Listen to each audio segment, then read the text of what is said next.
Me 40 vota për, 19 kundër dhe 10 të përmbajtur, Komiteti për Punë të Jashtme i Parlamentit Evropian miratoi raportin për Maqedoninë për vitet 2023 dhe 2024, përgatitur nga eurodeputeti austriak dhe raportuesi për vendin ton Thomas Vajc.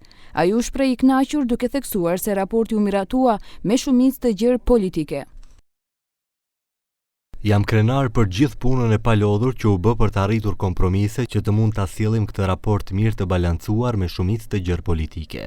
BE-ja duhet të qëndrojë bashkuar me fqinjet e saj në këtë peizazh sfidues gjeopolitik me të cilin po përballemi. Maqedonia e Veriut i përket Bashkimit Evropian. Pas 20 vitesh negociata, duhet ta ruajë momentumin pozitiv të tanishëm për të avancuar më tej procesin e zgjerimit. Eurodeputetët bullgar kundërshtuan ashpër tekstin e raportit për shkak se në dy vende përmendet identiteti dhe gjuha maqedonase. Ata dorëzuan edhe amendamentet propozuar në emër të Partive Popullore Europiane nga eurodeputeti gjerman dhe koordinatori i grupit Mihail Galler nga CDU-ja gjermane. Në atë amendament kërkohej që pas termave gjuha maqedonase dhe identiteti maqedonas të shtohej fjala moderne, por propozimi nuk kaloi, pas çka u paralajmërua se do të propozohet sërish në seancën plenare të Parlamentit Evropian.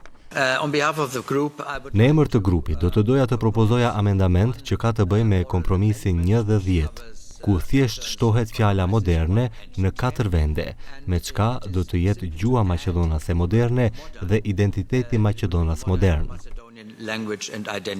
Në raport theksohet mbështetja e plot për integrimin evropian të vendit, por gjithashtu kërkohet edhe miratimi i ndryshimeve kushtetuese.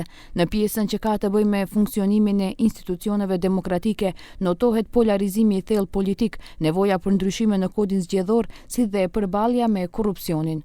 Pas votimit të sotëm në komitet, raporti pritet votohet edhe në seancën plenare të Parlamentit Evropian, që do të mbahet nga 7 deri më 10 korrik në Strasburg.